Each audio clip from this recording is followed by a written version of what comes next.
ಕೇಂದ್ರ ಸರ್ಕಾರದ ನಶಾಮುಕ್ತ ಭಾರತ ಅಭಿಯಾನ ಅಂಗವಾಗಿ ಬ್ರಹ್ಮಾವರ ಪೊಲೀಸ್ ಠಾಣಾ ವ್ಯಾಪ್ತಿಯಲ್ಲಿ ನಶಾಮುಕ್ತ ಸಪ್ತಾಹ ಕಾರ್ಯಕ್ರಮ ಸಾಯಿಬರಕಟ್ಟೆ, ಯರ್ತಾಡಿ, ಮಂದಾರ್ತಿ ಸೇರಿದಂತೆ ನಾನಾ ಭಾಗದ ಶಾಲೆಯಲ್ಲಿ ಜರುಗಿದೆ.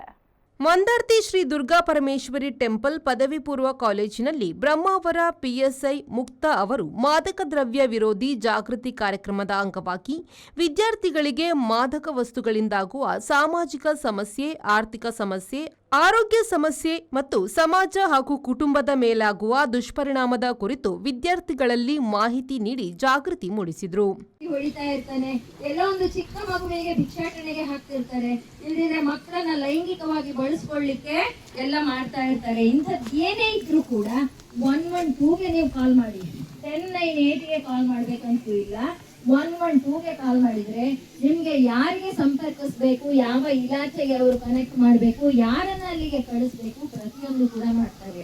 ಹಾಗಾಗಿ ಮಕ್ಕಳೇ, ಪ್ರತಿಯೊಂದು ವಿಚಾರದಲ್ಲೂ ಬ್ರಹ್ಮಾವರ ಪೊಲೀಸ್ ಠಾಣೆಯ ಪ್ರೊಬೇಷನಲ್ ಪಿಎಸ್ಐ ಪ್ರತಿಭಾ, ಆಶ್ರಿತ ಪಿಎಸ್ಐ ಜಯಕುಮಾರ್, ಸಿಬ್ಬಂದಿಗಳಾದ ಇಮ್ರಾನ್, ಮುರಳಿ, ವಿನೋದ್, ಸುಮಿತ್ರಾ ಮತ್ತು ಶಾಲಾ ಮುಖ್ಯೋಪಾಧ್ಯಾಯರು, ಶಿಕ್ಷಕಿಯರು ಉಪಸ್ಥಿತರಿದ್ದರು. ಶಾಲೆಯ ನೂರಾರು ವಿದ್ಯಾರ್ಥಿಗಳು ಅಭಿಯಾನದಲ್ಲಿ ಪಾಲ್ಗೊಂಡಿದ್ದರು. ಬ್ಯೂರೋ ರಿಪೋರ್ಟ್, ವಿ4 ನ್ಯೂಸ್, ಬ್ರಹ್ಮಾವರ.